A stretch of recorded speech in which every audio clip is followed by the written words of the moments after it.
आपण ସମସ୍ତଙ୍କୁ ସ୍ୱାଗତ କରୁଛି ଲର୍ନ ଇନ୍ 5 ଲାଇନ୍ସ ଚ୍ୟାନେଲକୁ। ଏହି ଚ୍ୟାନେଲରେ ଆମେ 5 ଧାଡ଼ିରେ ଜାଣିବା ମହାପୁରୁଷଙ୍କ ଜୀବନୀ ବିଷୟରେ। ଆଉ ଯଦି ମହାପୁରୁଷଙ୍କ ଜୀବନୀ ବିଷୟରେ ଅଧିକା ଜାଣିବାର ଅଛି, ସ୍ପେସିଫିକଲି ଅଧିକା ଜାଣିବାର ଅଛି, ମୋତେ କମେଣ୍ଟରେ ଜଣେଇବେ। ତାଙ୍କ ବିଷୟରେ ଆମେ ଲମ୍ବା ଭିଡ଼ିଓ ଆଣିବା ଆଉ ସେ ଲମ୍ବା video Odia Pathshala for you ଚ୍ୟାନେଲରେ ପବ୍ଲିଶ ହବ। ହେଲା, ତାହେଲେ ଆମେ ଯିବା ଆଜି ଜାଣିବା ଆଉ ଜଣେ ମହାପୁରୁଷଙ୍କ ବିଷୟରେ 5 ଧାଡ଼ିରେ।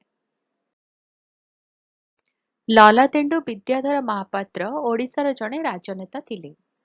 ସେ 14 ଫେବୃଆରୀ 1964 ମସିହାରେ ଜନ୍ମଗ୍ରହଣ କରିଥିଲେ। ସେ ବ୍ରହ୍ମଗିରି ନିର୍ବାଚନ ମଣ୍ଡଳୀରୁ ଓଡ଼ିଶା ବିଧାନସଭାକୁ ନିର୍ବାଚିତ ହୋଇଥିଲେ। ସେ 2004ରୁ 2009 ମସିହା ପର୍ଯ୍ୟନ୍ତ ଓଡ଼ିଶା ପ୍ରଦେଶ କଂଗ୍ରେସ କମିଟି OPCCର ଉପସଭାପତି ଭାବରେ କାର୍ଯ୍ୟ କରିଥିଲେ। 6 ନଭେମ୍ବର 2016 ମସିହାରେ ତାଙ୍କର ଦେହାନ୍ତ ହୋଇଥିଲା। ରହୁଛି, ଦେଖା ହବା ଆଗାମୀ ଭିଡ଼ିଓରେ। ନମସ୍କାର।